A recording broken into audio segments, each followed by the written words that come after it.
como SOX, né? Dependendo da empresa, precisa mesmo. Bom, deixa eu só me apresentar rapidamente. Como o Jorge falou, eu trabalhei na KPMG, quando eu tinha lá meus 21, 22 anos. Trabalhei 8 anos na KPMG, depois eu fui para o mercado, trabalhei 25 anos em multinacionais, primeiro como controller, 12 anos como controller, e o resto como diretor financeiro. E aí eu recebi o convite para vir para a BKR e resolvi aceitar, porque o mercado acaba às vezes tirando até a tua vida, né? Todo, acho que quem trabalha aqui sabe disso. Então eu resolvi que eu ia trabalhar de uma forma mais tranquila e fazendo aquilo que eu já sabia há muito tempo. E aí surgiu a oportunidade de eu trabalhar com compliance. Essa oportunidade foi assim, da noite para o dia. Eu recebi um alemão na empresa e ninguém entendia o cara tinha 2 meses que estava no Brasil, e acabei atendendo e comecei a militar na área de compliance. Eu hoje sou membro fundador do Instituto Compliance Rio, reúne aí a nata aí do pessoal de compliance, e além disso tenho formação graduado em Ciências Contábeis e com MBA em Engenharia Econômica Financeira. Então eu tenho uma certa experiência com relação ao compliance. Eu trabalho desde 2013, então eu já estou bem carejado nessa área. Hoje, atualmente, eu faço alguns trabalhos para a CGU do Paraná, então vocês já podem imaginar o que é, né? Tem tudo a ver com Lava Jato. E presto serviço de compliance para várias empresas, né? Desde a constituição, implantação do programa, até uma auditoria interna para verificar se o programa está funcionando, se está tudo rodando bonitinho, se não está. Tá? Falar de compliance, a gente ouve falar aí pelo mercado, todo mundo já, quem não trabalha, né, na área, fala compliance, compliance, compliance. E aí agora o governo resolveu inventar uma nova modalidade, que ele diz que não é igual ao compliance, mas é melhor que o compliance, que é a integridade. Você pega a lei anticorrupção, a 12846, ela fala em integridade. Você pega as leis estaduais que saíram sobre compliance, também é integridade. Existe diferença? Existe, uma pequena diferença. A integridade vai um pouco além. Integridade, você passa por ter as pessoas que estão gerindo a empresa, que estão comandando a empresa, e pela própria empresa, de ter reputação ilibada. Então, isso exige um pouco mais. Mas vamos nos ater só ao compliance, porque para pequena e média empresa, não adianta você falar num programa de compliance daqueles mega programas que você faz várias coisas, e não é isso que a pequena e média empresa tem. E esse é o desafio que a gente tem para implantar o compliance na pequena e média empresa. Aí vocês vão me perguntar assim, mas espera aí, eu preciso mesmo? Eu sou uma pequena, uma média empresa, eu preciso mesmo? Depende. A tendência é que você precise, e precise bastante. Por quê? Está havendo um movimento, e isso está no slide aqui na frente, está havendo um movimento no mercado em que as grandes empresas, não só as que estavam na Lava Jato, estão começando a cobrar isso dos seus prestadores de serviço e dos seus fornecedores. Tá? Em alguns casos, quando ele conhece muito bem o seu fornecedor, ele fala, não, olha, eu quero que você siga aqui meu código de conduta, assina aqui que você vai seguir e está tudo certo. Mas eles perceberam, e estão percebendo ainda, que só isso não basta. Eles precisam ter um programa de compliance implantado. E um programa de compliance para implantar, mesmo na pequena e média empresa, não é uma coisa de prateleira. Você não encontra isso na prateleira. E você não vai implantar, como a lei daqui do Rio de Janeiro fala, em 180 dias. Porque é uma coisa cultural. você trabalha com cultura dentro da empresa. E implantar uma nova cultura dentro da empresa leva tempo. Não é simplesmente assim. Então eu vou passar aqui um breve histórico. Então tá aí, gente, a legislação toda. Antes de vocês comecem a copiar essas coisas, essa apresentação já está disponibilizada com eles. Aí eles que vão colocar no site, mas já está disponibilizado, tá? Então tá aí, ó. Em 88, o Brasil foi signatário da Convenção de Corrupção da OCDE, né? E aí, nessa convenção foi falado, não, tudo bem, você foi signatário, mas você também tem que fazer alguma coisa. E como nós somos muito proativos, nós fizemos realmente alguma coisa em 1998. Nós levamos aí 10 anos para fazer alguma legislação nesse sentido. Eu coloquei aqui no meio de 88 e 98, eu coloquei a Lei de Improbidade Administrativa, que é a lei que cuida do pessoal que é funcionário público, né? Ainda que seja, na minha visão, uma lei um pouco branda, é a lei que cuida disso aí. Eu fiz uma pergunta ao ministro do Ministério da Transparência, antiga CGU, em São Paulo, numa apresentação dele, exatamente sobre isso. Eu falei assim, mas vem cá, você lê a lei anticorrupção e nas entrelinhas você tem a clara noção de que só vale para o setor privado. E claro, você lê a lei toda, ela só trabalha isso. Não teria que estar bem direcionado também para o setor público? Ele falou, não, para isso eu tenho a lei de improbidade administrativa. Então já está meio que fechado nisso aí. E aí em 98 sai a lei da lavagem de dinheiro e a criação do COAF, que é o órgão que cuida para rastrear e investigar sobre a lavagem de dinheiro. Em 2012, vamos voltar de novo em 98, a 9613, na época que foi lançada, ela foi lançada com viés para narcotráfico e evasão de divisas. Ela via basicamente essas duas coisas. Então era uma lei que estava tolhida dentro do que se precisava fazer para combater a lavagem de dinheiro. E quando você combate a lavagem de dinheiro, automaticamente, sempre você tem a corrupção junto, né? E aí em 2012 eles resolveram ampliar essa lei e estender para todo mundo. E aí nasce a 12683, que amplia para todo mundo. A lei de lavagem de dinheiro. E em 2013 sai a lei anticorrupção, que só foi regulamentada em 2015, em decreto 8420. E agora, recentemente, em 2017, saíram as leis voltadas para integridade, exigência do programa de integridade, no Rio de Janeiro, Distrito Federal, Pernambuco e Espírito Santo, e também em São Paulo já tem, mas foi através de decreto. Então pode haver questionamentos. Tá? Não é uma lei. Provavelmente eles vão editar uma lei, alguma coisa assim. Mas o que eu posso dizer para vocês é que cada lei dessa é totalmente diferente uma da outra. É o mesmo tema, mas é totalmente diferente uma da outra.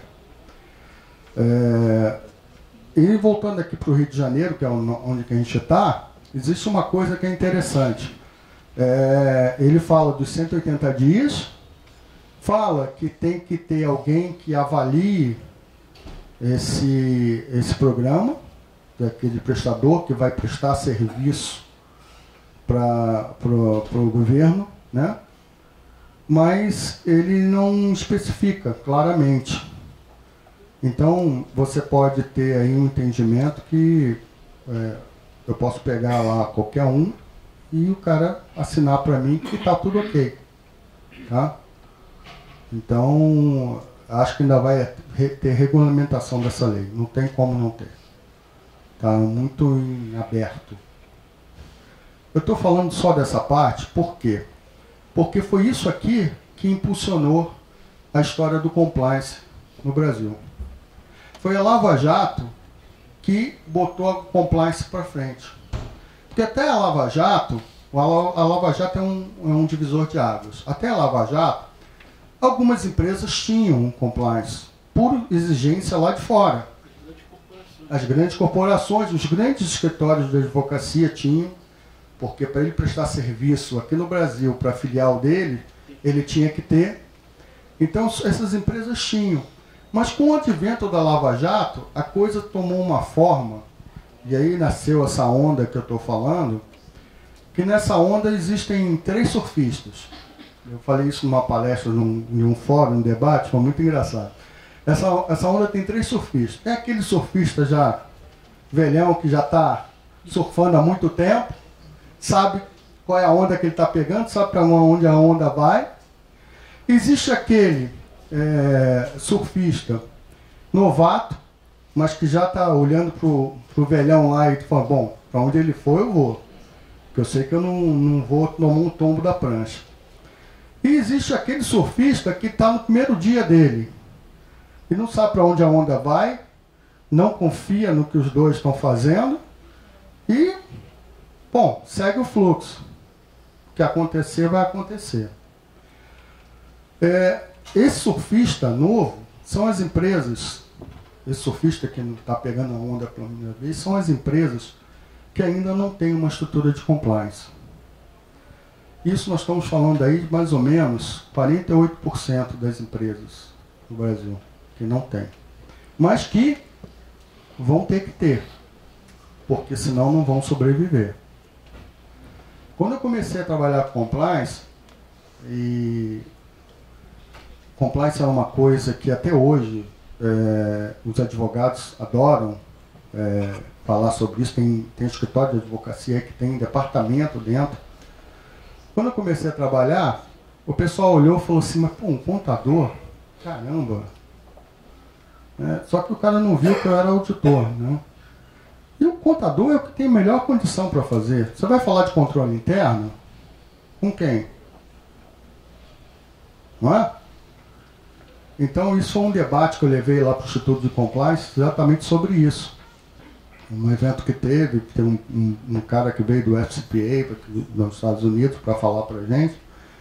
E eu levei esse debate, porque, não, tudo bem, você pode montar toda uma estrutura, mas avaliar o controle interno, avaliar se está funcionando, sabe? Se aquela estrutura está funcionando, normalmente o advogado ele acaba recorrendo ao especialista de contabilidade para olhar esse troço. Não tem jeito. Então é uma coisa, por isso que eu estou trazendo esse tema para o CRC, que eu acho super importante. Eu estou começando um ciclo de palestras nas faculdades, nas turmas de contabilidade, para falar sobre isso. E estou trazendo o assunto, puxando a sardinha para o meu lado, né? Sou contador, então tem que trabalhar com isso.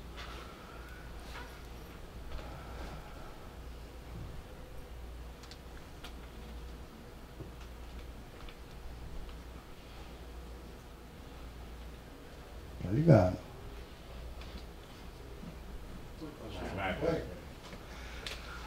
Eu trouxe para vocês também a definição de compliance, que para mim é a definição mais simples e mais completa.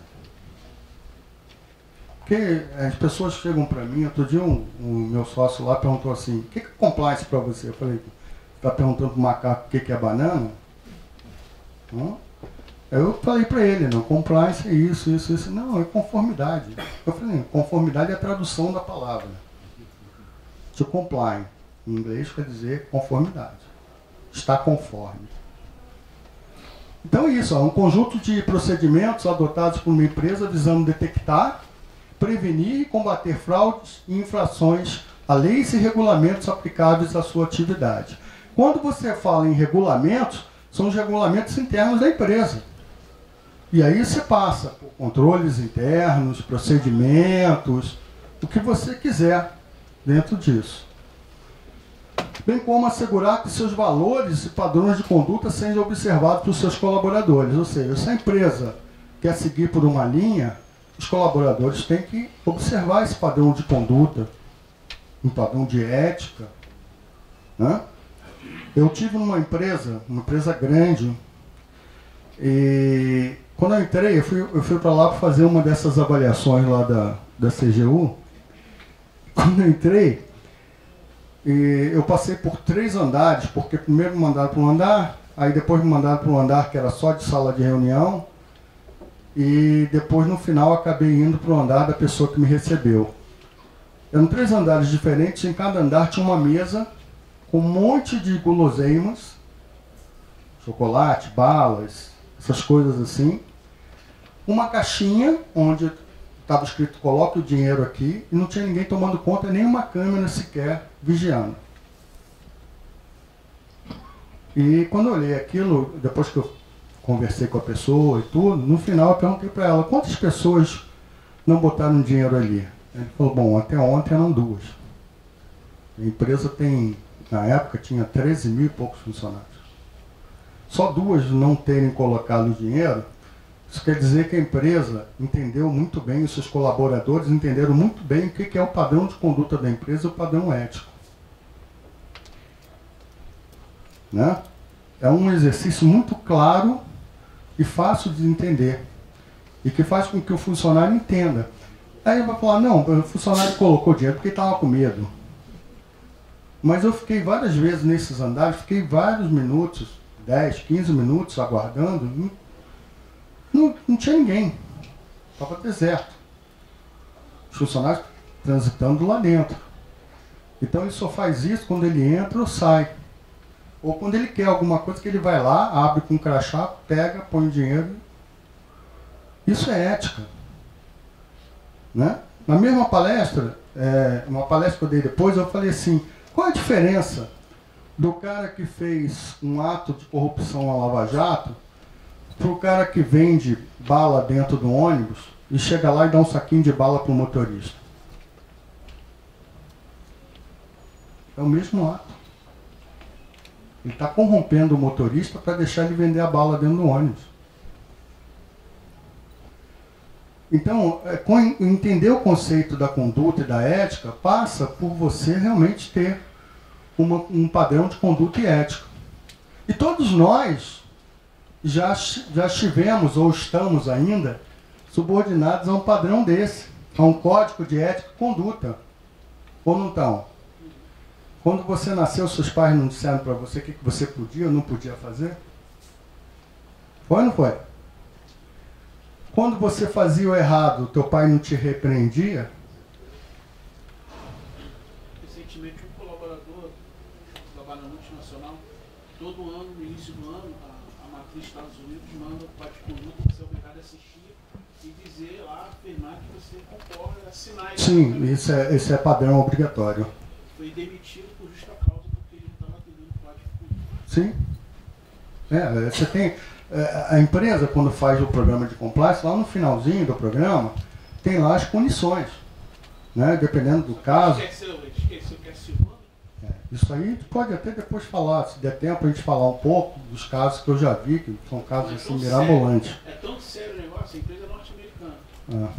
Ainda mais norte-americana, né? É tão sério, cara. Se você não assistir a palestra, o e-mail lá fica ouvindo. Mas isso é uma conduta, só para vocês terem uma ideia, que já está existindo. Eu tenho alguns clientes que são resseguradores internacionais aqui no Brasil. Então você chega lá você pega, às vezes, um andar de um prédio, a empresa está lá, tem 4 funcionários, no andar todo. Tem um monte de sala vazia, mas é o padrão deles. Eles querem ter várias salas para recepcionar os clientes e tal. E eles fazem esse treinamento lá de fora, porque eles têm que seguir não só as normas daqui, como também o padrão lá de fora. E eles fazem.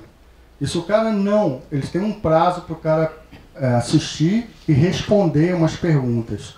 Se o cara não fizer, ou se ele fizer fora do IP da máquina dele, ele vai ser punido. E às vezes até é demitido em função disso. Tem uma série de coisas que eles fazem de punição. Vocês entenderam a definição? Está claro para vocês? Tá? Ok.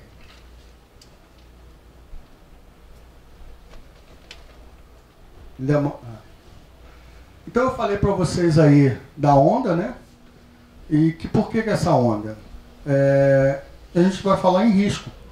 Porque se eu tenho um programa de compliance, eu estou seguindo fielmente, e você é meu prestador de serviço, e você não faz, eu estou no risco.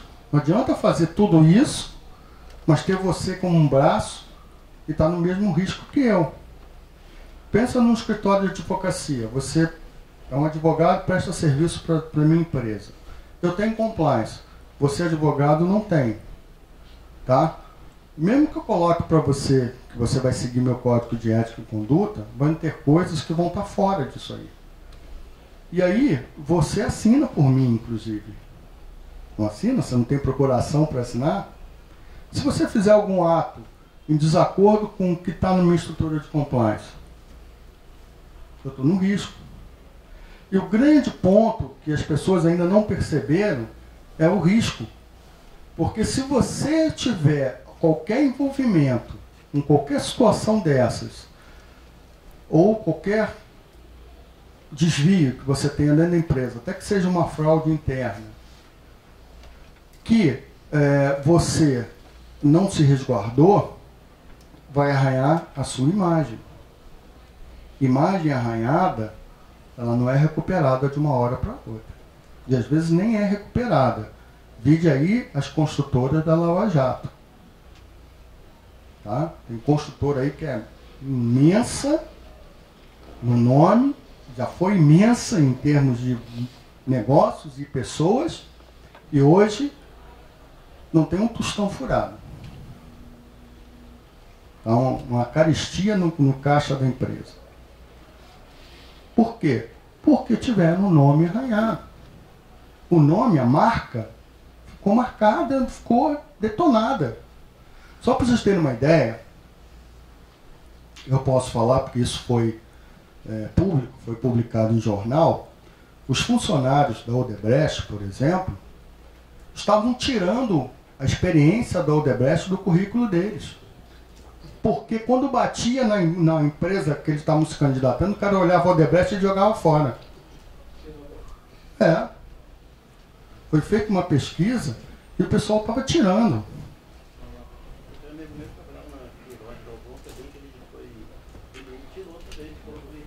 E olha, eu vou te dizer, das empresas da Lava Jato, que menos situação teve, menos envolvimento teve, foi a Queiroz.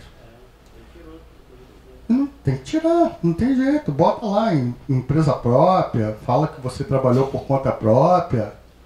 Porque há uma rejeição no mercado.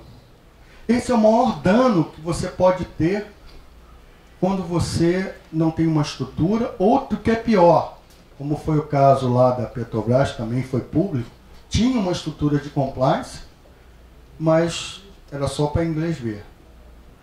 Não funcionava. A gente até conversou isso, né? Antes de começar a palestra. Então, o dano maior é esse. E a empresa pode desaparecer. Pode desaparecer mesmo. Por quê? Os bancos não vão emprestar. Sabe o que aconteceu com essas empresas, com os auditores externos? Era tudo Big Four. Tudo Big Four. Sabe o que os auditores externos fizeram? Não entregaram nem o parecer do ano em que saiu o processo da Lava Jato. Auditaram, mas não entregaram. Por quê? Porque todo mundo sabia de onde que vinha, porque que poderia surgir dali. E também por um motivo muito simples. Você pode não ter nada a ver com a história, mas se o teu nome está relacionado com aquela empresa, vai junto. Vai arranhar o teu nome também. Não tem nada a ver, porque o auditor não é investigador. Essa é a confusão que existe no mercado. Entendeu? Então, quando eu constato, o auditor constata um fato. Quem vai investigar não somos nós. É a mesma coisa. Quando eu comecei com esse negócio lá da CGU, foi muito engraçado, né? Primeiro contrato que eu fiz, o pessoal, pô, tá maluco? Que isso? Você vai trazer dor de cabeça, vai perder seu CRC. Vai... Eu falei, gente, eu só vou constatar. Eu não estou aqui para investigar, eu não fui contratado para investigar. Só vou constatar. Ah, o cara tem que ter um código de conduta? Tem. Foi entregue para os seus funcionários? Foi. Evidência. Evidenciou, acabou. Ah, o código de conduta não é adequado? Isso não é um problema meu. Ah, o contrato está superfaturado? Eu posso até questionar, mas não é um problema meu. É de investigação, de perícia, entendeu? Para isso que existe Tribunal de Contas, sabe? Então, não é o caso. Por isso que existe Polícia Federal também. Não é o caso, não tem que investigar. Então, existe uma confusão nesse sentido no mercado ainda, né? Então, até hoje eu fiz esse trabalho, já faço trabalho desde 2014, quando saiu a Lava Jato. Nunca teve problema nenhum. Nem vai ter. Entendeu? É tudo você avaliar o risco. Como que você posicionaria o caso da Arthur Anderson Klein nessa história? A gente pode voltar em vários casos aí, né? Vamos pegar o da Arthur Anderson, que acabou com a Arthur Anderson, né? Na realidade, se diluiu. O que aconteceu foi isso, ela se diluiu. Muita gente pulou para outras empresas de auditoria, né? O pessoal do staff e a empresa... foi daí que surgiu o SOX. O que aconteceu é o seguinte, quando você está fazendo uma auditoria, e naquela época ainda existia isso, hoje já está muito bem sedimentado essa posição do auditor. O auditor tem que se preocupar com o seguinte, ele trabalha com materialidade. Ele faz seleção aleatória. Ele não testa 100%. E não vai testar. Ele às vezes pode ver 3 contratos e ele atingiu 80% do valor da conta. Para ele é satisfatório. Entendeu? Então, o que acontece? Há ainda, até hoje ainda existe um ranço nesse sentido, mas hoje a própria legislação já está falando diferente. A própria resolução do CFC, a 1445, que trata de lavagem de dinheiro, fala sobre isso, que ele não testa 100%. O auditor tem que se ater ao seguinte, se está no teste dele, ele tem que olhar. Está na seleção dele, ele tem que olhar. Não está na seleção e o cara passou o olho, não olhou a evidência, ou olhou a evidência mais ou menos, vai dançar. Porque uma hora a empresa quebra e aí vão começar a ver. Aí vem CVM, vem CRC, vem todo mundo em cima. E o que aconteceu ali foi isso. Passaram por cima de um problema. Entendeu? Como foi agora recentemente com a Oi. A Oi foi um negócio desse tipo. Só que quem pegou não foi nem o CRC nem a CVM. Foi a SEC nos Estados Unidos. Que os caras pegaram que após a publicação das demonstrações contábeis, o auditor teve um contato com o cliente e eles fizeram algumas modificações na contabilidade do cliente para poder ficar de acordo com o relatório. E a SEC pegou, não sei como é que ela pegou lá. Pode ter sido uma denúncia, porque o cara não fica olhando o tempo todo. Mas alguém estava investigando os caras, porque já havia algum indício. E a SEC autuou, se eu não me engano, acho que em 100 milhões, com uma multa assim, violenta. Então, esses casos acontecem toda hora. É questão de você... Eu sempre, como auditor, hoje eu não faço mais auditoria contábil, fiz até o ano passado. Mas eu, como auditor, é o seguinte, se eu pego e não tem, aí eu vou relatar. Entendeu? Eu tive uma discussão com uma dos meus clientes de compliance, em que eu peguei uma situação que não estava de acordo, havia um indício de desvio, e eu relatei. E a coisa ficou complicada. Sabe? Quando você relata, o cara pega, o presidente pega, fala, peraí, por que isso aqui não? Por que isso aqui? Então o auditor tem que ser claro, transparente. Compete até a norma do compliance. Se você tem, tem. Se não tem, meu amigo, não tem. Se eu vou chegar na tua empresa e vou falar assim, me dá as atas do comitê de ética. Aí você vai me mostrar a ata toda preta, só com cabeçalho para eu ler. O que eu vou botar no meu relatório? Verifiquei, constatei, né, que existe a ata, porém não foi me apresentado o conteúdo. Ou seja, é como se você não existisse, como não tivesse a ata. Então o auditor tem que tomar cuidado com isso. Né? Uma das coisas que na minha escola de auditoria, que é muito antiga e a gente prezava muito, é com a forma de você escrever as coisas. Uma coisa que eu coloco, verifiquei a ata, eu verifiquei a ata, o teor dela todo. Se eu constatei que existe a ata, porém não vi o teor dela, é outra coisa. Então isso tem que tomar muito cuidado. E no compliance, isso é uma coisa que as palavras são medidas, são colocadas milimetricamente, entendeu? Às vezes você troca sinônimos, porque fica melhor no sinônimo do que você estava usando antes no relatório. E compliance são trabalhos feitos por PPA, né, procedimento pré-acordado. Ele se baseia nesse procedimento, que está na NBCT 4400, se eu não me engano. Né? Então, tem que tomar muito cuidado com o que você escreve, com o que você olha. Se você verifica e está errado, relate.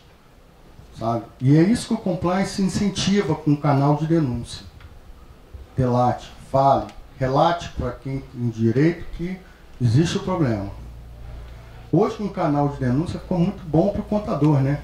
Porque muitas das vezes, como a gente é o final da linha do processo, o presidente, no bom sentido, o diretor, chega para você e fala assim, meu amigo, faz isso aí, contabiliza assim. Eu, no final, eu vou contar uma história para vocês que aconteceu comigo, como diretor de controladoria de uma empresa muito grande, que o presidente da empresa, o presidente do conselho, mandou eu fazer, e se eu não tivesse dado o meu jeito lá para registrar o evento, eu hoje não estaria falando para vocês. Provavelmente eu estaria lá na Polícia Federal, na Praça Mauá. Entendeu? Então, a gente tem que ter muito cuidado. Mas esse caso da Anderson, até no passado, um evento que teve em Fortaleza, o diretor financeiro da Enron, ele abriu publicamente que ele induziu os auditores ao erro. Sim. Ele materializou tudo. Sim. E passou despercebido. O auditor, além de tudo, ele ainda tem uma coisa que chama-se carta de representação.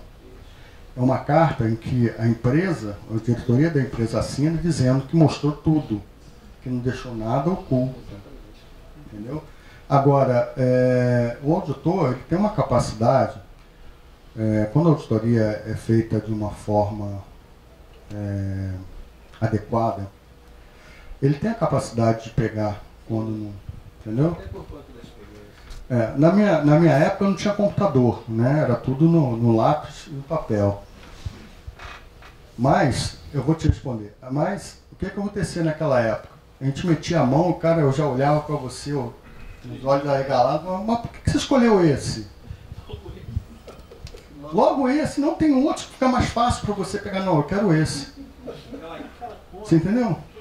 Então, a auditoria é uma coisa tão gostosa de fazer, mas não pode ser um produto, não pode ser uma coisa que você venda para cumprir tabela. Isso não pode ser.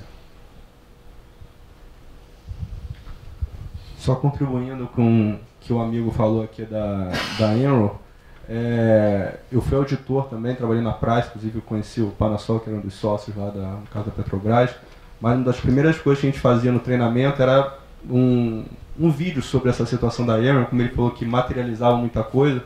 Uma das coisas clássicas que ficaram, e até para alguém aqui, caso vá trabalhar com compliance, também ter essa maldade, era que, por exemplo, confirmação de extratos bancários, a auditoria pedia, não conseguia fazer um contato com o banco por qualquer motivo, e eles confeccionavam esse extrato, tiravam uma cópia e diziam, recebi por fax aqui, tem aqui uma cópia, pode considerar esse extrato aqui. E não confirmaram, não relataram isso, que não pegaram direto do gerente do banco ou com a entidade banco aquele extrato. Então isso hoje, eu sofro auditoria, né, eu estou no mercado, isso é uma das coisas. Muitas não, mas de vez em quando você tem essa dificuldade de obter esse extrato, seja de um banco ou seja uma confirmação de fornecedor, eles fazem questão que você fale, pede para o seu fornecedor, se for o caso de mandar via digital, mandar por e-mail para você, mas copiando o auditor. Não vale você receber e me encaminhar, porque nesse encaminhamento pode sofrer algum tipo de alteração. Eu já sou mais chato. Eu peço para me mandar para mim. Não quero nem saber do cliente. O cliente depois eu até mando para ele. A KPMG mandar direto. Mandar direto. Antigamente... E eu, por exemplo, eu estou com um relatório na minha mesa, que foi um dos últimos que eu fiz de auditoria, que está parado lá, que enquanto o banco não responder para mim por e-mail, com a assinatura lá do gerente, dizendo o saldo, eu não mando o relatório. Ô Paulo, Me apresentaram até um extrato, tá?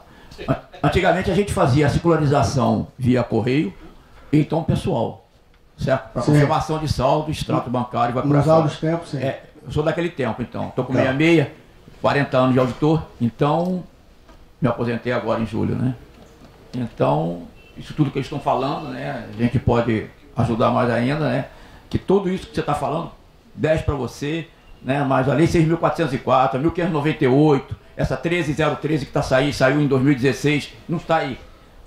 Então isso tudo está fazendo o quê? Eu tenho a mudança do estatuto, eu tenho a conformidade todinha desde lá de trás, né? Para quem não conhece, a 6.404, desde lá de trás, a 1.598, que é do imposto de renda, e vai por aí fora. Então quando eu não faço, né? É que, na minha visão, tá correto? Na minha visão é o quê? É má fé e dolo.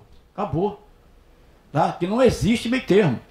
Ou você faz o correto, o certo é certo, mesmo que ninguém esteja fazendo. O errado é errado, mesmo que todos estejam fazendo. Tá correto? Mais ou menos aquela situação que você falou lá atrás. Essa é uma máxima do compliance, que eu já vi em algumas empresas. O certo é o que tem que ser feito, o errado jamais. Não tem que ter. Rapidamente, contar rapidamente. Eu fui PQD. Ah, tá. 3 anos, 39 saltos. Se eu saísse errado, estava regulado. Não estava aqui hoje. Entendeu? Vamos lá, gente, vamos continuar aqui. Vai lá. Eu falei da onda, né? E isso independe do tamanho da empresa, do ramo, do número de empregados, tá? É claro, eu sou uma microempresa, tenho 10 funcionários, presto serviço para leiteria fulana de tal, não precisa, né, gente? Mas se eu presto serviço para uma empresa que tem, abre o olho, que vai chegar uma hora que essa empresa vai te cobrar. E aí, não vai poder acontecer com alguns clientes que chegam lá para mim, desesperados, e falam assim, poxa, eu preciso implantar um programa de compliance na minha empresa. Perfeito. Vamos fazer aqui a programação e tal, vou ver quantas horas. Quem é que vai tocar isso aqui? Ah, vai ser o chefe da oficina. Esquece. Não estou desmerecendo o profissional, não. Mas o cara não vai nem fazer o trabalho dele como chefe da oficina, nem do compliance. Não tem jeito. Quem vai verificar isso? Vai ser ligado a quem? Ah, vai ser ligado lá ao gerente de engenharia. Esquece. Esquece. O diretor vai chegar entrando com um pé na porta, mandando ele fazer tudo que ele quer. E o cara, com medo de ser mandado embora, vai acabar fazendo. O programa não vai funcionar. E a gente vai ver mais na frente o que é isso. Então, o número de empregados, o ramo, vai depender de para quem você está prestando serviço, para quem você está fornecendo.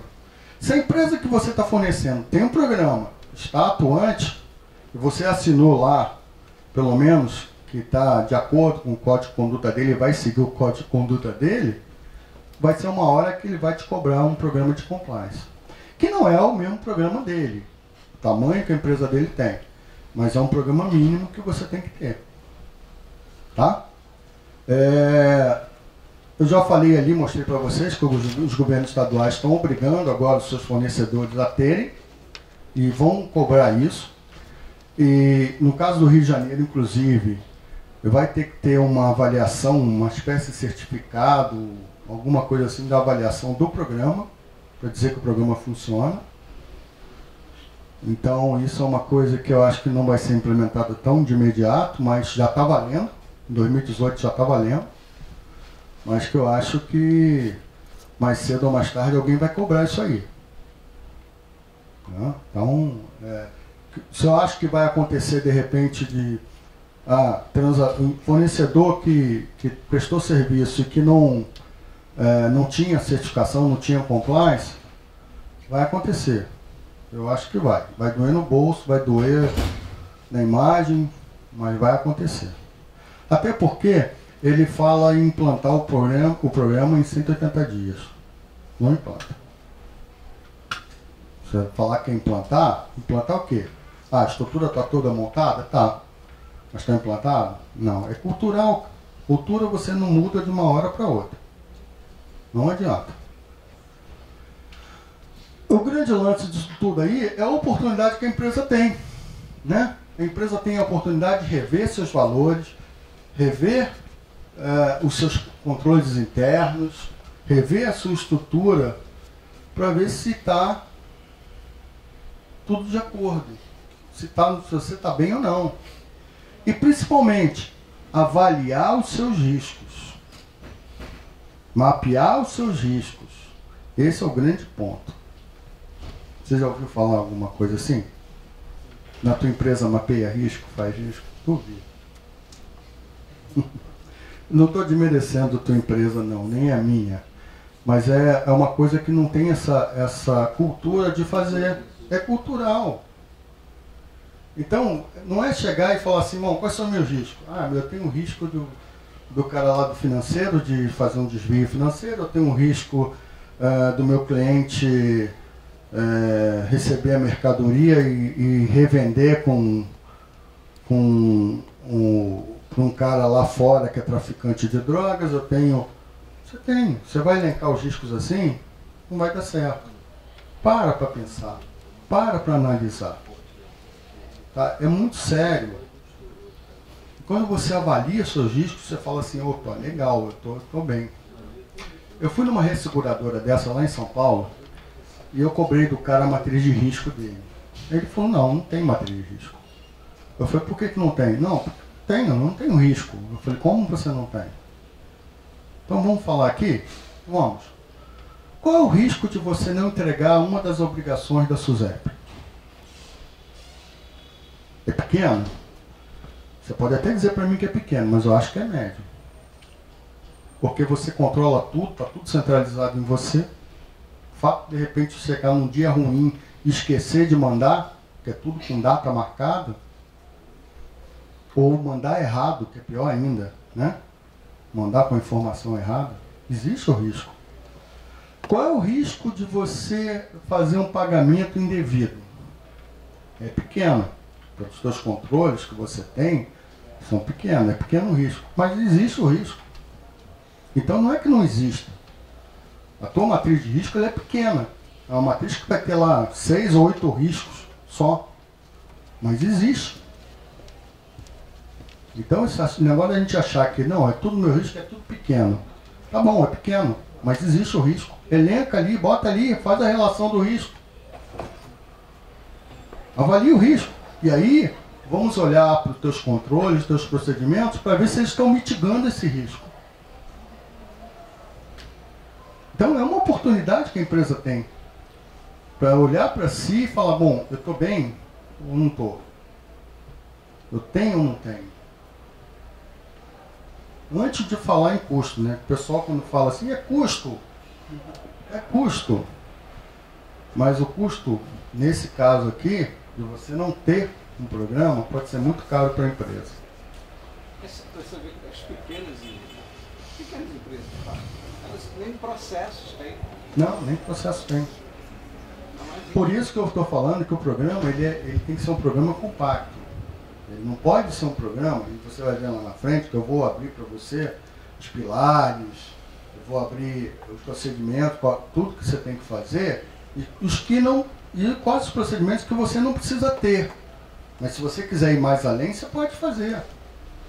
Sabe, faz primeiro a lição básica de casa, depois com o tempo você vai fazer. Porque o programa de compliance, o compliance, ele é dinâmico. Ele não para. Você tem que estar avaliando permanentemente ele. E sempre melhorando.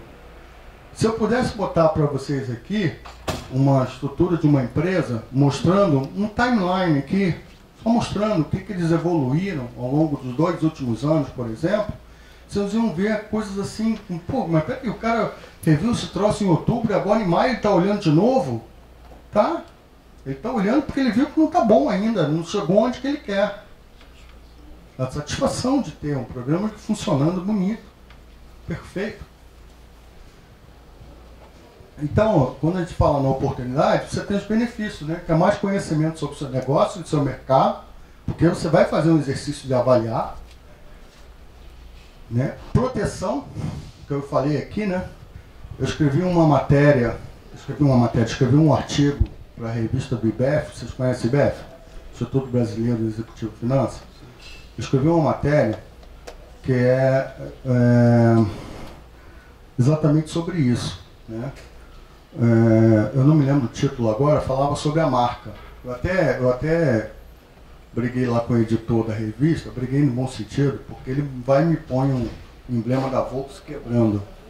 Eu falei, pô, não mandei nenhum emblema da Volks para você, embora exista uma história no mercado sobre a Volks. Mas eu nunca botei isso. Mas era exatamente quanto que vale a sua marca? Quanto que vale a sua imagem? Né? Todo bom empresário tem que estar olhando para isso. E uma vez que você danifica a sua imagem, a sua marca, meu amigo, dificilmente se recupera. Né? Então, uma vez que a gente falhe, dá uma falhada lá, acabou. Maiores chances de contratação. Por que eu botei isso, gente? Vocês sabem por quê? Eu dou palestra todo sábado, mas não é palestra desse nível, não. Eu dou palestra de autoajuda, é um trabalho voluntário que eu faço. E eu tenho plateia também de 70, 80 pessoas, e eu fico instigando o pessoal o tempo todo para participar, para perguntar. Por que eu botei chance de contratação? Sabe o que está acontecendo no mercado? A mesma coisa que eu falei para vocês da Odebrecht, que o pessoal estava tirando do currículo para poder tentar ter uma chance de se contratar.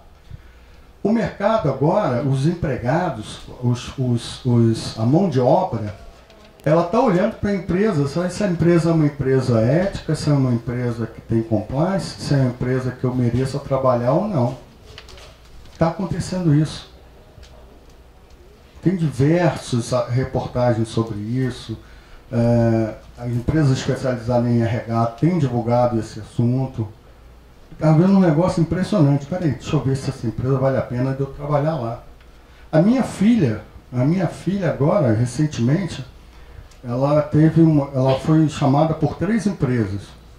E ela ficou escolhendo, ela foi analisando as empresas para ver qual que ela queria trabalhar. Não por ser a melhor empresa, nem por ter um bom salário, não.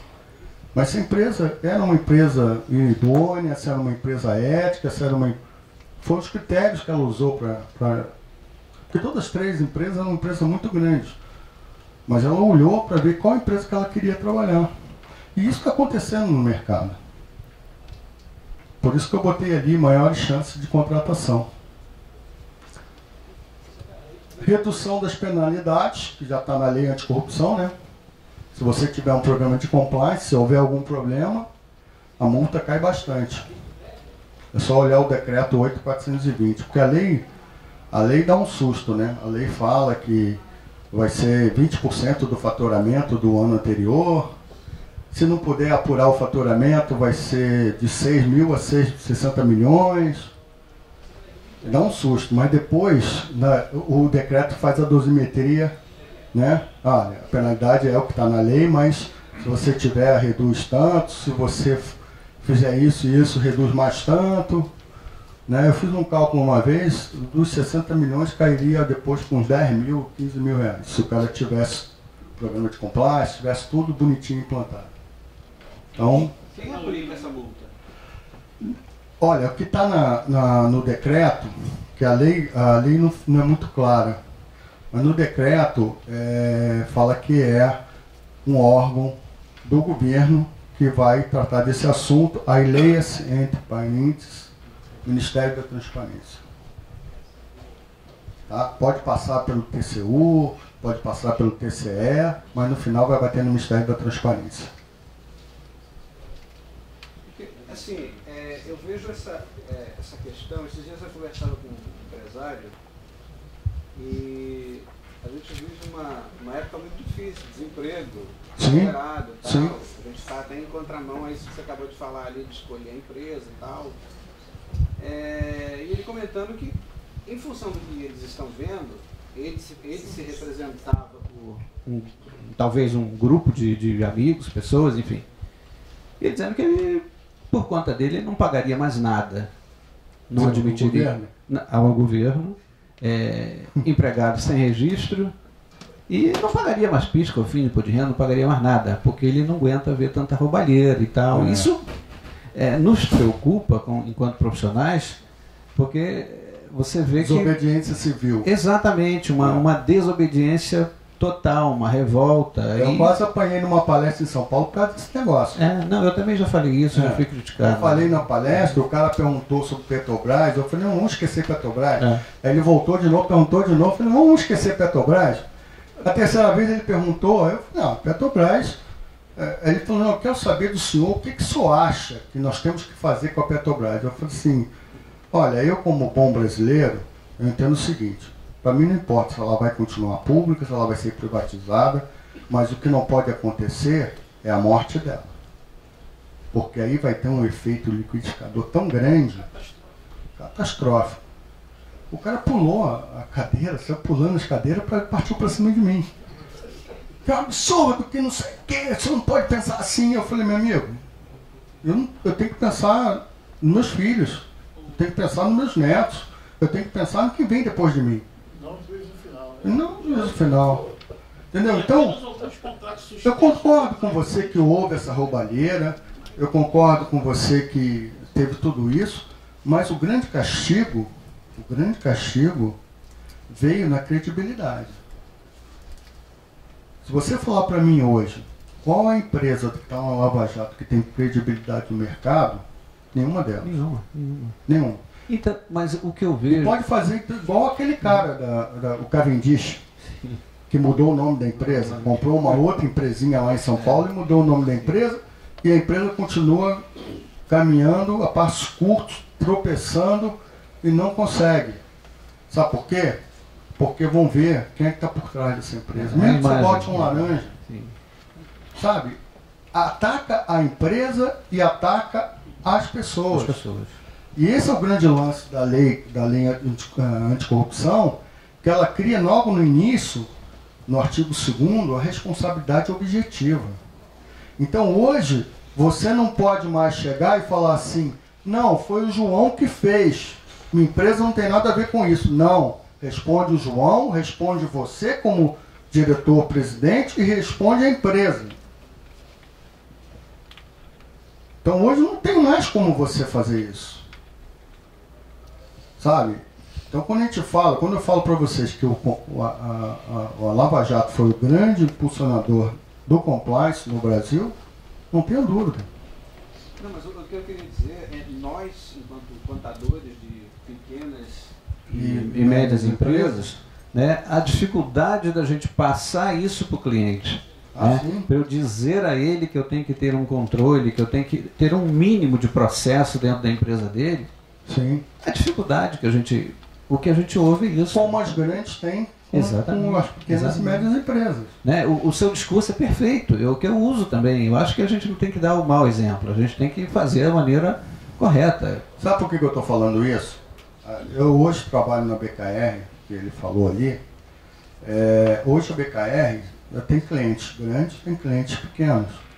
E tem cliente grande que está cobrando a estrutura, e tem cliente pequeno que também está cobrando a estrutura. Outro dia eu respondi um questionário de uma empresa que a gente fatura, sei lá, 30, 40 mil para ela por ano, empresa pequenininha.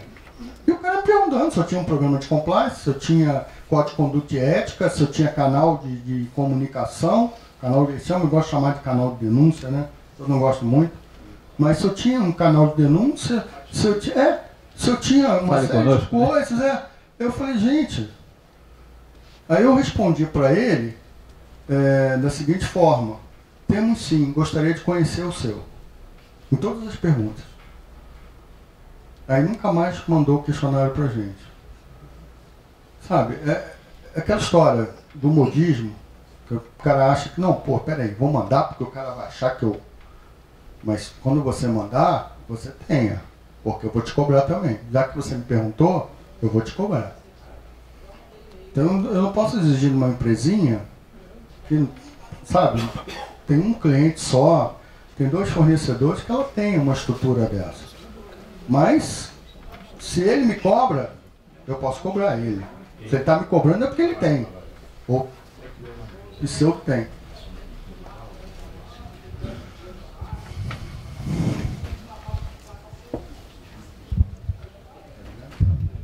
Eu acho que nesse sentido de compliance para empresinhas, digamos assim, acho que é tudo uma questão meio que de adaptação também, né? Por exemplo, eu trabalho hoje numa empresa e tenho um escritório contábil que eu abri há pouco tempo, e uma das empresas que eu atendo é um consultório médico. E aí eu já tenho essa experiência de auditoria, então quando esse meu cliente comentou que ele estava suspeitando que a secretária pudesse estar roubando, ele falou, não, mas como funciona esse procedimento de pagamento? Resumindo a história, um dos sócios, eram 4 sócios, essa recepcionista fazia pagamentos também de contas e tudo mais. Simplesmente a dona preenchia um cheque, assinava, entregava em branco para ela pagar algumas contas, e não ficava o registro muito escrito das contas que ela estava pagando.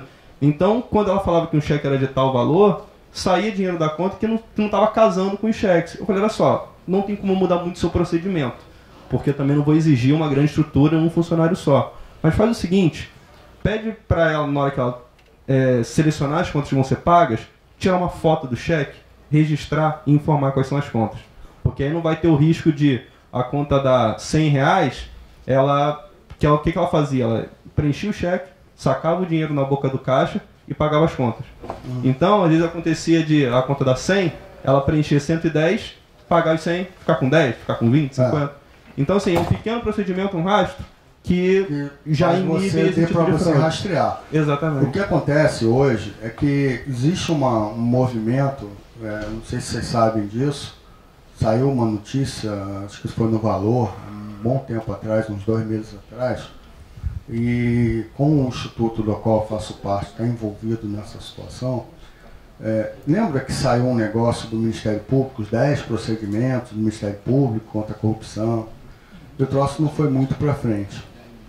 Então, o que aconteceu agora é que a Transparência Internacional veio para o Brasil e está fazendo um movimento que tem não são 10, acho que são 88 procedimentos, e está com e eles estão, como é Transparência Internacional e a Fundação Getúlio Vargas, a área jurídica da Fundação entrou junto, o Instituto Compliance entrou junto, eles trocam como um vulto tal que está uma disputa grande entre senadores e deputados para quem vai apresentar esse projeto. Só para aproveitar a oportunidade. Mas a chance é muito grande desse troço passar.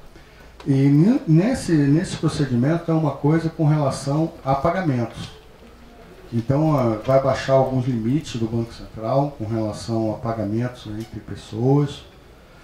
Identificação de pessoas para pagamento em dinheiro, eu acho que vai para R$5.000. Um negócio assim. É um negócio absurdo. Mas tem que haver alguma coisa, porque senão ficar nisso aí. E provavelmente essa tua pessoa, essa pessoa que você falou aí, daqui a pouco ela vai ver, ela perdeu uma mansão, tá? Porque esse negócio de assinar cheque em branco, hoje no advento da eletrônica, né, digital, tudo digital. Isso já tem tempo, hoje eles estão fazendo DDA. DDA, olha. Gente, olha só. Ih, voltou sozinho? Não apliquei, não. Respondendo aquilo que você falou, Era um antes. Eu botei aqui para voltar, mas não voltou não. Aí. Eu coloquei aqui algumas coisas que são importantes. Eu falei, tem custo? Tem. Mas se você acha que compliance é desnecessário, complexo, um gasto a mais, experimente não ter. O risco de não ter é grande. E ficar sem ele pode ser fatal. Sua empresa pode até fechar. Porque você não vai ter para quem prestar serviço, para quem fornecer. Isso vai tomar uma forma, já está tomando, mas vai chegar um momento que boa parte das empresas vão ter. Se você falasse comigo há 2 anos atrás, eu ia falar assim, eu acho que vai. Eu acho que vai. Hoje eu falo, vai. Não tem jeito. Se por um lado, estou dando os argumentos aí para as pequenas médias, se por um lado as empresas até agora viveram sem isso, por outro, o assunto já ganhou projeção mundial. O Brasil é conhecido lá fora como... Tá quase que entrou na lista negra do GAF. Né? Então, e a tendência aponta para o seu fortalecimento. Todo mundo está querendo isso. Né? Então, se a cobrança não vier totalmente daqui, vai vir lá de fora também. Não esqueçam disso. Né? Fechar os olhos a essa realidade pode ser o começo do fim. Eu posso estar falando palavras de impacto, mas que é para vocês refletirem. Tá? Estatisticamente, as perdas em empresas, isso aí é uma pesquisa, tá, gente? Não sou eu que estou falando, não. Estatisticamente, as perdas em empresas com fraude de desvios internos têm perda média anual de 5% do faturamento. É altamente representativo. Se fosse para o auditor, eu ia falar, é material. Se o pensamento é puramente financeiro, né? Então 5% eu acho que vale a pena. Não é verdade? Com inflação baixa dessa, muita coisa.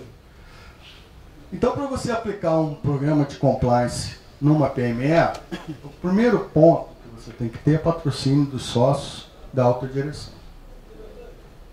Se você não tiver isso, nem começa. Porque não vai. Eu tive um cliente que foi lá, assistiu um seminário meu, e o cara queria implantar, depois conversando com ele, depois da palestra, ele trabalhava numa empresa familiar, eu falei,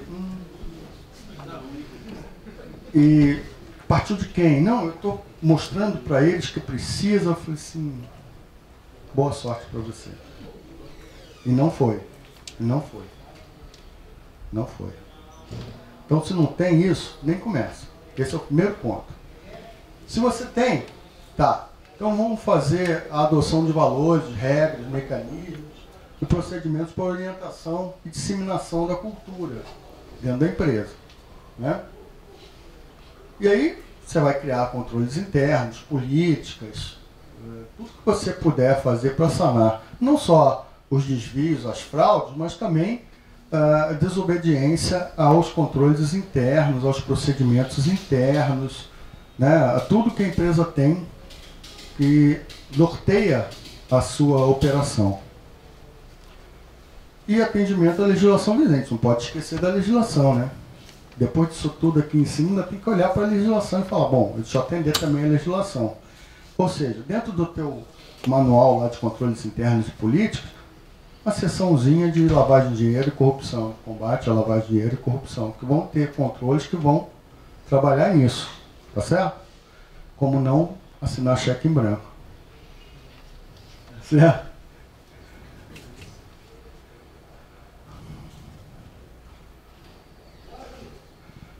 Outros efeitos positivos. Relacionamentos profissionais e assuntos relativos ao RH. Porque quando você cria um canal de denúncia, o que está acontecendo? É denúncia para você falar de desvios, né? Tanto desvios financeiros, como desvios de conduta, de ética. E o que está chegando de denúncias no canal dessas empresas, de assédio moral, Tá chovendo assédio moral lá. As próprias reclamações trabalhistas. Reclamação trabalhista, tudo isso está aparecendo lá. Sabe por quê? Porque o canal de denúncia você não precisa se identificar. Ele você não precisa se identificar. Então você pode falar, não pode falar besteira, né? Que aí perde credibilidade e o troço não vai para frente. Mas você pode relatar o que você quiser ali. E aquilo vai para o comitê de ética. Quando bate no comitê de ética, o comitê de ética não vai tratar de assédio moral. Não é para isso que ele foi criado. Mas o que ele vai fazer? Ele vai chamar o diretor de RH e falar: meu amigo, você está com um problema na tua área. Resolva e nos informe para que possamos colocar na ata que foi solucionado esse problema. Eu já vi diretor ser demitido, eu já vi gerente ser desprestigiado. O cara está numa situação, ele está na bola 7, entendeu? Exatamente por isso. Porque a empresa não ganha só em relação ao compliance, ela ganha em relação ao todo. Né? Às vezes vem até sugestões no canal de denúncia. Vem muito lixo, né? É fornecedor que entra para falar do produto dele, que quer fornecer para a empresa, o cara que manda currículo pelo canal de denúncia, tem de tudo. Mas tem umas coisas muito interessantes acontecendo, além da denúncia. Aí você fala para mim assim: tem denúncias de corrupção? Tem, ainda tem. E às vezes denúncia internacional, não é nem daqui, vem lá de fora. Aparece. Porque a denúncia ela não tem que ser feita com a evidência do fato. Você tem que ser feita na suspeição. Se já existe a suspeição, faça a denúncia. É o mesmo sistema do COAF. Você suspeita que teve lavagem de dinheiro, denuncia. Se você não denunciar, você vai ser responsável junto com a pessoa, porque você tinha ciência do fato. Tanto que no COAF, quando você faz a denúncia, você não pode comunicar à pessoa que você está denunciando ela. É bem claro. Na resolução 445 do CFC é a mesma coisa. Você não pode dar ciência do fato a quem está sendo delatado. Porque senão perde todo o efeito, né? Melhoria, contratação e retenção de talentos, a gente já falou, né? Porque a pessoa quem não é o funcionário que quer trabalhar numa empresa que é ética, uma empresa que é tida como uma empresa de excelência. Todo mundo quer, né? Melhoria de processo e produtividade. Você acaba identificando problemas que você tem nos seus processos. E se você não tem descrição dos processos, você faz a descrição dos processos para que você tenha o mínimo de descrição.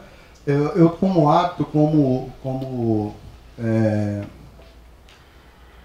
controle e como diretor, eu sempre tinha uma descrição de cargos e salários que o próprio funcionário fazia. Quando eu entrava na empresa, pedia a cada um para fazer a descrição das suas atividades. Aí depois sentava com a pessoa e ia apurando. Aí eu tinha a descrição. Quando entrava o próximo, aquele saía e entrava um outro, eu já tinha a descrição feita. Falei: me mostra que você pode fazer mais do que isso aqui. É simples. E maior visibilidade e concorrência no mercado. Esse é o principal item, tá? Você só vai poder fornecer se você tiver um compliance, se você estiver em conformidade. Isso vai acontecer, gente. Não tenho dúvida disso. Pode levar mais 1, 2, 3 anos, mas vai acontecer. Tá?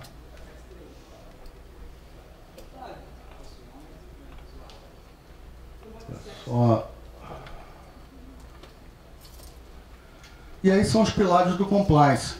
Tá? Aqui não estão todos os pilares. Você pode... eles estão resumidos, mas você pode ter mais 1 ou 2 ali que eu não coloquei de propósito. Esse aqui é o que você precisa ter para uma empresa de médio porte, pequeno porte. Apoio da administração, que é o primeiro item. Mapeamento e avaliação dos riscos, que é o que você tem que fazer de início para você falar de um programa de compliance, que é com base nisso que o seu programa vai ser desenvolvido. Prevenção, e a prevenção são todos os controles internos, procedimentos, o que você quiser chamar, para mitigar os riscos que você elencou naquele mapeamento. Tá? E esse mapeamento é legal quando você fazer uma matriz de risco. Qual é o teu risco? Qual é a probabilidade dele ocorrer? Sabe? E o que você pode ter para combater esse risco e mitigar esse risco. Isso é importante você ter. Nas grandes empresas, essa matriz de risco, ela tem que existir, ela é obrigatória, aqui você não precisa. Mas ela na grande empresa ela é obrigatória e tem que ser revisada anualmente. Se a empresa for muito grande, tiver 82 filiais no mundo, eles até permitem, a CGU até permite que você faça isso em até 2 anos.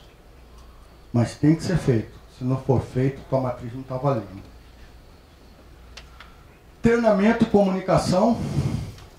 Por isso que eu falei, uma das coisas que vai fazer você pesar nisso, que você não implanta o compliance de uma hora para outra, é treinamento. Você tem que treinar suas pessoas. E esse treinamento inicial, ele é bem pesado. No segundo ano, passa a ser anualmente o treinamento. E aí você pode fazer um treinamento tranquilo. Treinamento aí de 8, 16 horas no máximo. Vai e passa tranquilo. Mas tem que ter. E tem que ter evidência do treinamento. Treinamento não é uma coisa que você fala assim, não, eu treinei. Tá bom. Quando? Ah, foi dia 16 de março. Ok, cadê a lista? Ah, não tem lista. Então me dá os certificados. Também não tenho certificado, então você não treinou. E eu sou chato, eu já falei que eu sou chato, e às vezes, para todos os meus clientes, eu peço, além disso aí, eu peço, me dá um treinamento para ver o que foi falado, o que foi feito com vocês. Para ver se realmente é efetivo. Outro dia eu peguei um treinamento que o cara tinha, e o cara contava a história da corrupção no Brasil. O cara foi lá na época de Cabral, e veio até hoje daí. Então está muito longe.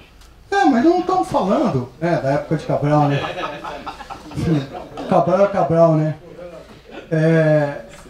Mas não é isso. Compliance não é só corrupção, combate à corrupção, combate à lavagem de dinheiro. Não, é muito mais do que isso.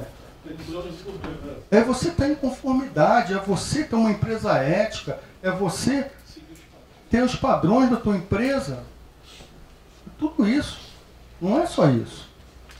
E sempre vai haver, para as grandes empresas, eu deixei aqui de propósito, tá?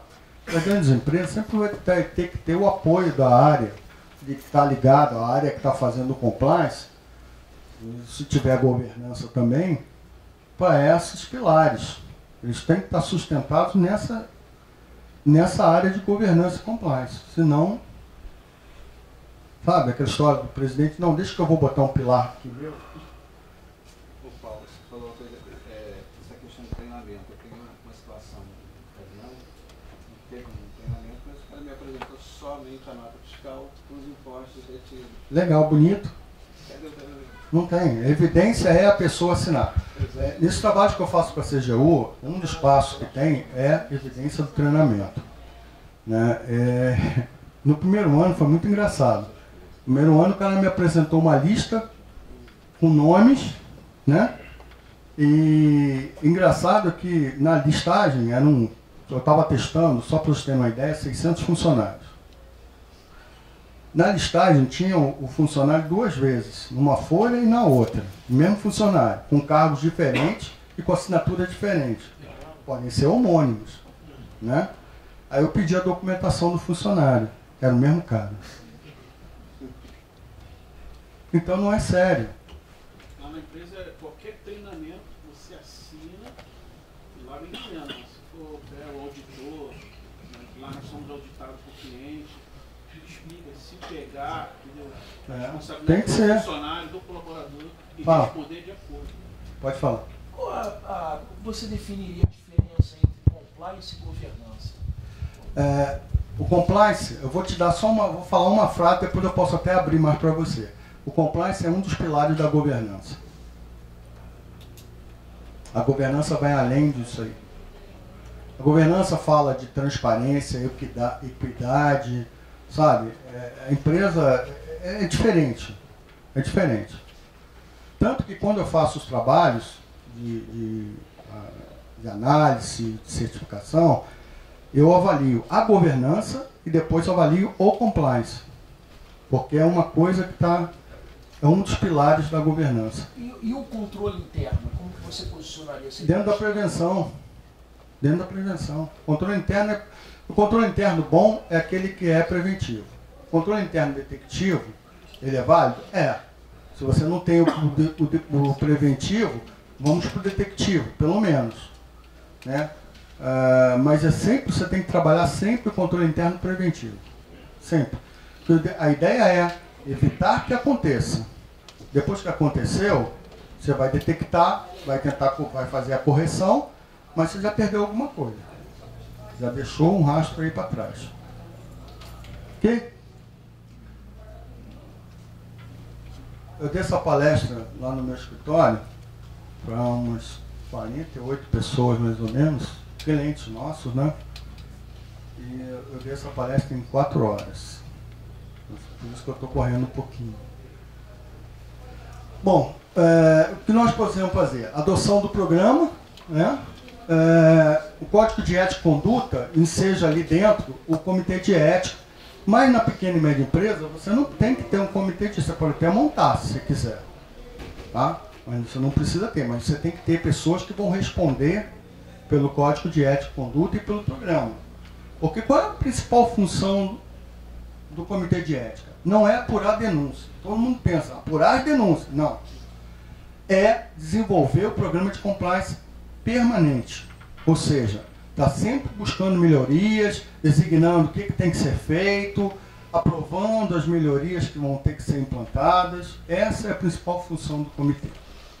Mas numa empresa pequena você não precisa ter um comitê. Agora, recomenda-se que já que você não tem um comitê de ética, ou caso você tenha, que sempre tenha uma pessoa de fora da empresa. Por quê? Vai trazer um olhar diferente, vai interagir com as pessoas da empresa e vai fazer com que as coisas as sugestões sejam melhoradas sempre. É diferente. Então, na minha empresa, na BKR, nosso comitê de ética tem dois sócios que fazem parte do comitê e tem um cara que é um comentarista econômico da Globo News. O cara participa lá, ele não ganha nada, tá, gente? Não recebe nada, não. Para ele é importante ele ter essa participação. Porque nem tudo que a gente ganha dinheiro, né? A gente ganha, às vezes, em promoção do nome, das nossas atividades. Isso é muito interessante para a gente, para qualquer um profissional, né? Porque, contrário ao que as pessoas pensam, não é o cliente que a gente tem que tratar bem, né? É o funcionário. O funcionário feliz, ele trata bem o cliente, aí está feito o ciclo operacional. Não é verdade? Concorda? Você olhou para mim assim, concorda? É isso aí, né? O troço é tão sensível para um lado, para o outro ele não é. Canal de comunicação.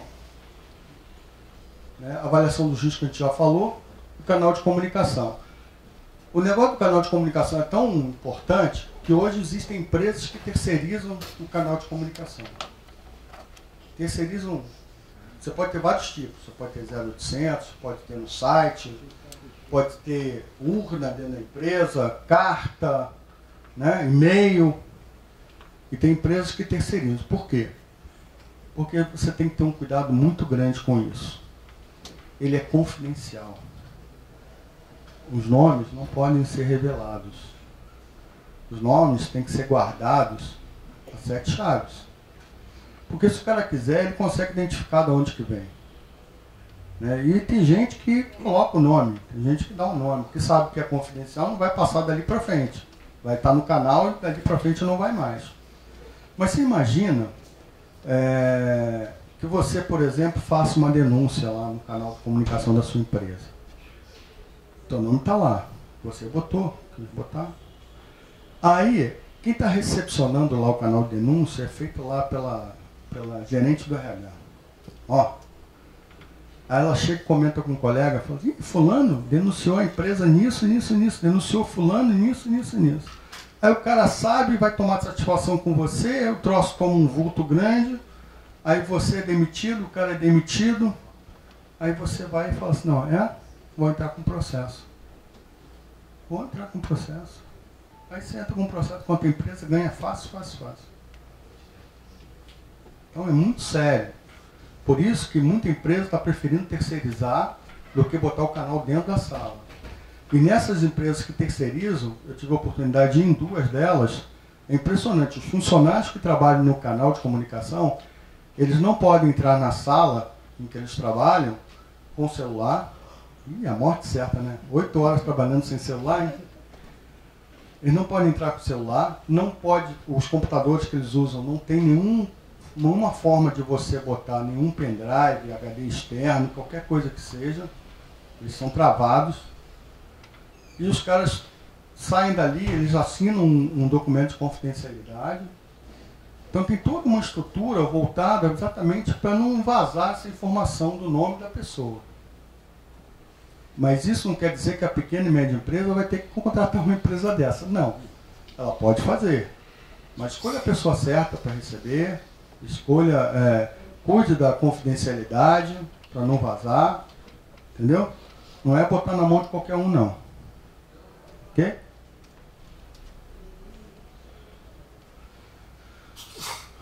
Treinamento periódico, sempre. Medidas disciplinares tem que ter. Senão não vale nada. Tá bom, você fez. E aí? Eu não fiz medidas disciplinares. Não, o que a gente vai fazer com ele? Não sei. Demite? Não sei. Mas é o caso de demitir? Não sei. Aí você vai abrir uma discussão no comitê de ética para ver o que vai fazer com você. Aí de repente vai chamar teu chefe para ver. Aí já está feita a lambança toda. Né? Transparência. Aliás, transparência, hoje em dia, tem que ser para tudo e para todos. Né? Empresa sem transparência também está fadada, está com os dias contados.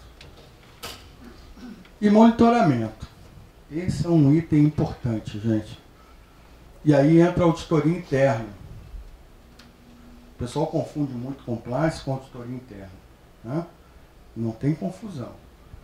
A auditoria interna está ali para checar os controles internos, né? E depois, também agora, fazer o monitoramento do compliance, para ver se está funcionando, se, sabe, o comitê de ética está executando.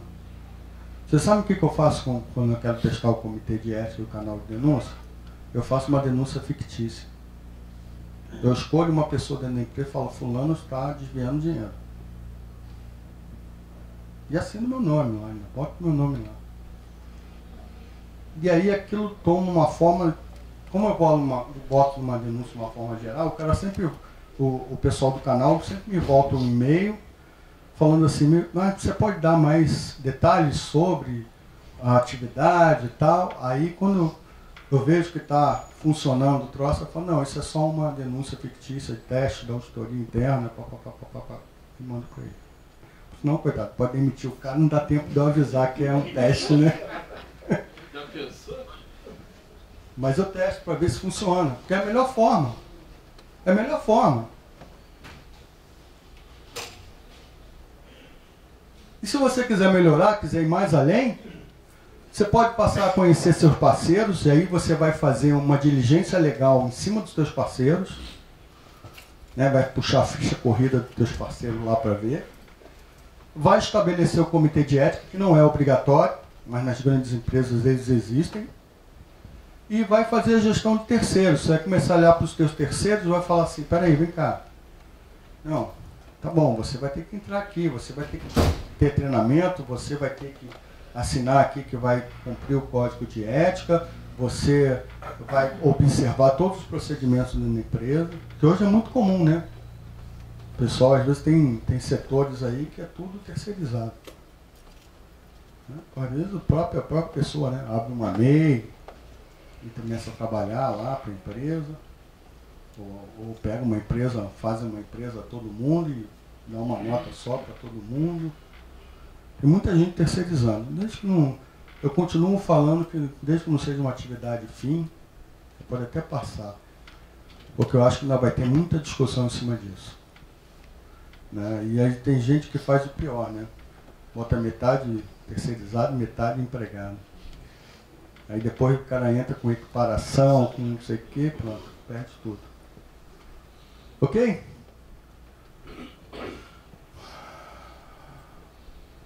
Esse processo não fica, como eu falei, pronto da noite para o dia, então não é uma coisa de prateleira. A demora na adoção pode configurar uma péssima escolha. Você tem que sempre trabalhar com especialistas. Fala, não, mas eu vou pagar um cara para fazer tudo. Não, você vai pagar um cara para dizer como é que você vai montar isso. E vai olhar no final e vai falar, perfeito, pode implantar. Agora, a implantação é por tua conta. É você que tem que fazer, é você que tem que disseminar a cultura. Né? Precisa ter um especialista para falar disso. Precisa ter um especialista para olhar a tua estrutura. Dar diretriz. Layout, está indo assim. E aí não custa tão caro como o pessoal pensa, né? E aí sempre vai se pensar em investimento, né? Mas como eu estou falando, não é uma coisa exagerada, mas que vai ficar para sempre e vai te dar uma série de benefícios, o principal deles concorrencial, você vai poder entrar e fazer novos clientes, né? Porque você tem essa estrutura, e isso vai ser uma realidade, eu estou falando, já está sendo para as grandes empresas, quando elas olham para os fornecedores dela, e isso vai em cadeia. O segredo para pequena e média empresa, seja simples, mas não simplório. As coisas têm que ser simples, mas não pode ser simplório. Seja profundo e não complexo.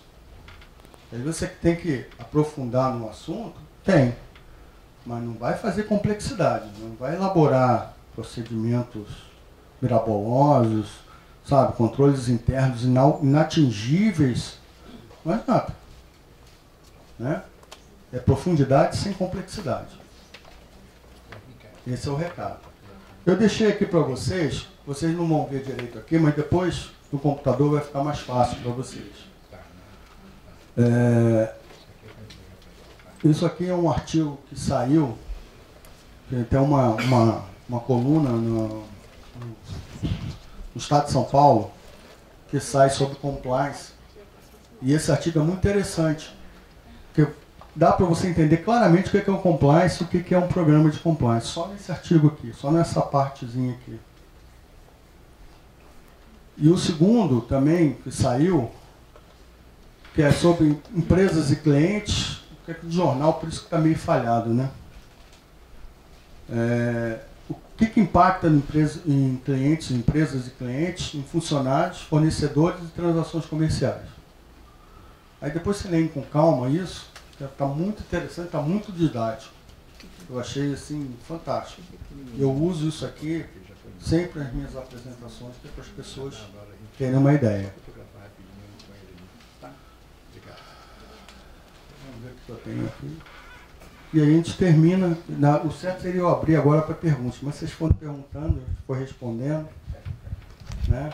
O meu obrigado aí em diversas línguas, eu acho que aí tem umas 90 línguas aí. Né? Posso só fazer uma perguntinha? Pode. Todo profissional de contabilidade já viveu isso lá atrás, a gente sabe, a mudança é necessária. Eu já fui profissional há 20 anos e já participei de muita coisa errada, porque eu acho que contabilidade, quando você tinha fiscal, você tinha erro. Sim. Certo? Então acho que não adianta a gente se esconder, a gente já viveu isso.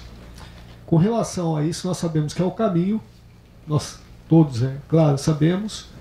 O que nós precisamos é realmente mudar o nosso meio de vida, a nossa existência, para que nossos filhos possam merecer realmente um futuro melhor.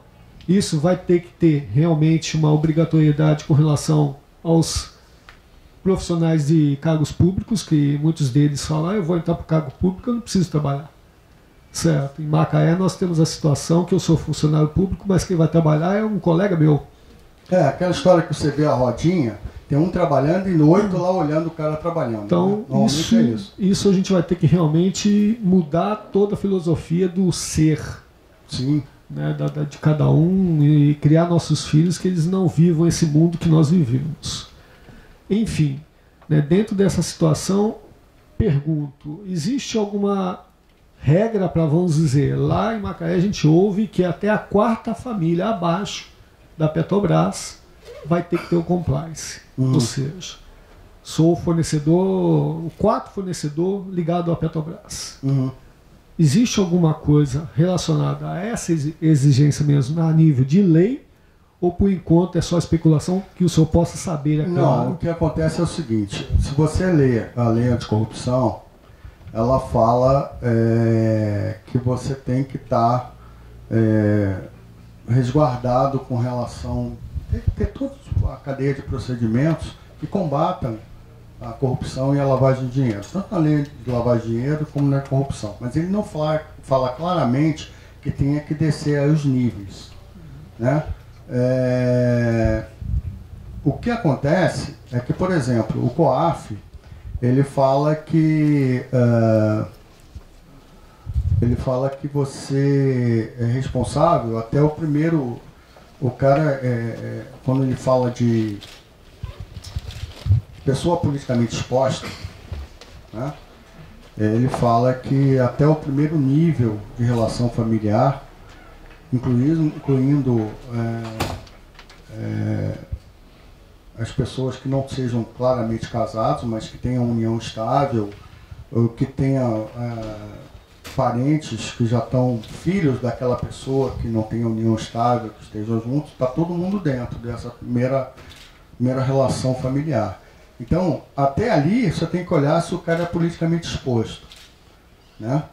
E é politicamente exposto 5 anos para trás da data da transação que você está fazendo.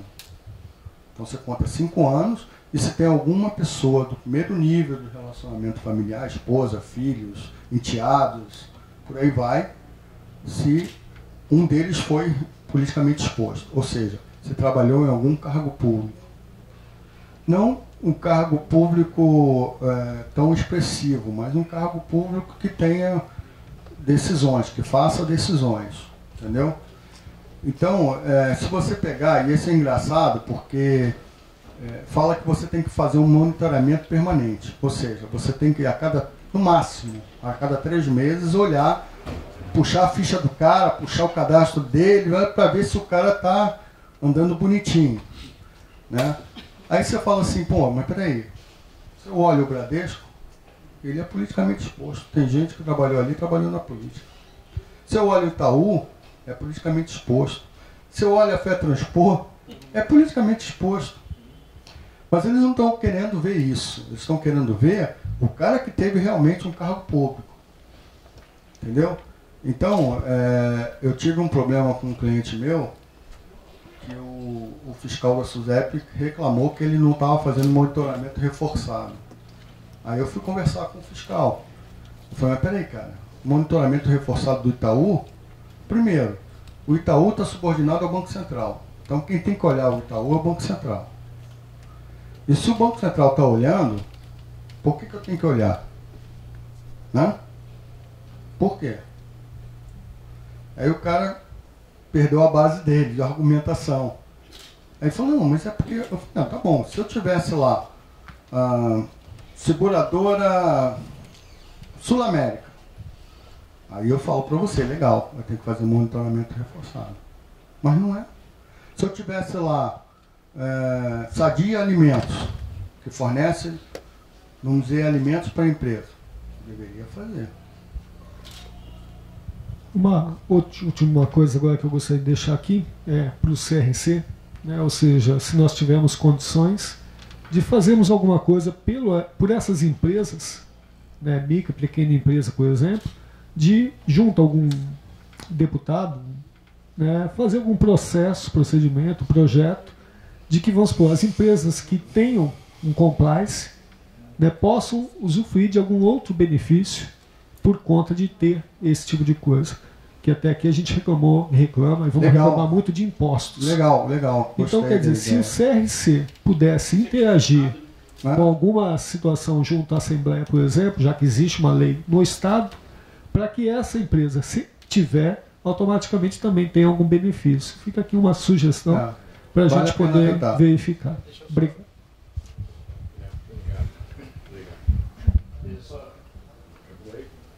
Não, eu tenho que contar ainda a história. O controller assinava pela contabilidade, o contador não assinava, porque ele não era formado ainda.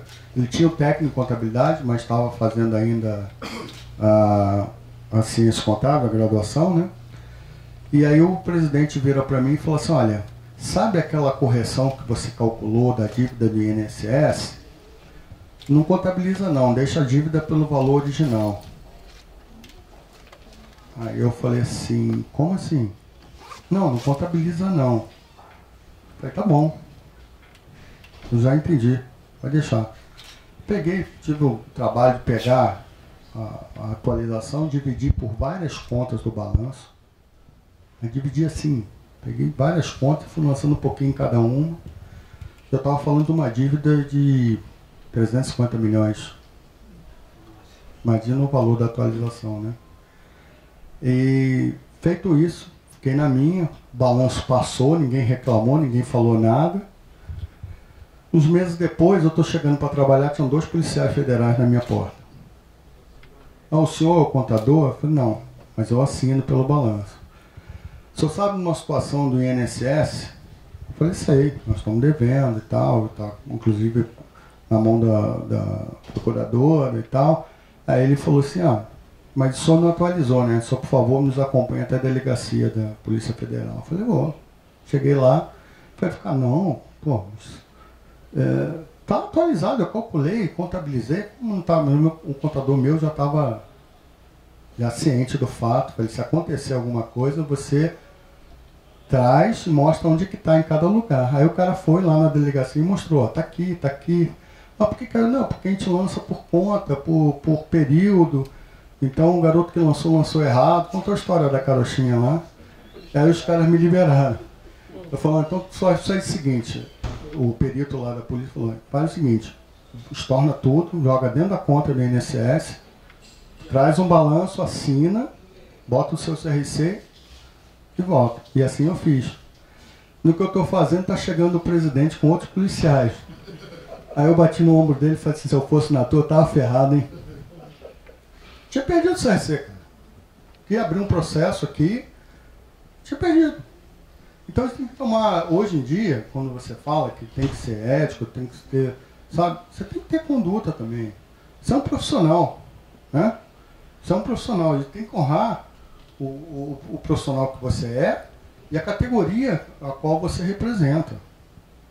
Então, eu nunca me sujeitei a nada que fosse errado. Eu já fiz planejamento fiscal aos montes. Nossa Senhora. Uma vez eu tive uma fiscal, o inspetor do Rio de Janeiro de ICMS, foi na minha empresa, chegou para mim e falou assim, cara, cadê meu ICMS? Eu falei, não sei, aqui não está. Mas como que você está fazendo? Eu estou fazendo uma operação que é plenamente legal, né? E eu estava fazendo uma exportação ficta, o bem não saía da minha empresa, porque a minha empresa tinha terminal portuário, mas plenamente legal, não fiz nada de especial. Aí ele falou, quem eu cobro? Eu falei, cobra o meu cliente, vai lá cobrar dele. Aí ele foi lá, também não conseguiu nada. Mas, cara, é aquele pensamento, cadê o meu farinha pouco, o meu pirão? Não, eu só estou fazendo uma atividade legal, não tem problema nenhum. Entendeu? Agora, fazer o que não é devido, pode ser aquilo que eu falei, né? O conceito. Pode ser 10 mil reais, pode ser 10 milhões. Está errado. O errado é o errado. Né? O Jorge vai falar? Vai? Só Obrigado, tá, gente? Vocês terem me ouvido.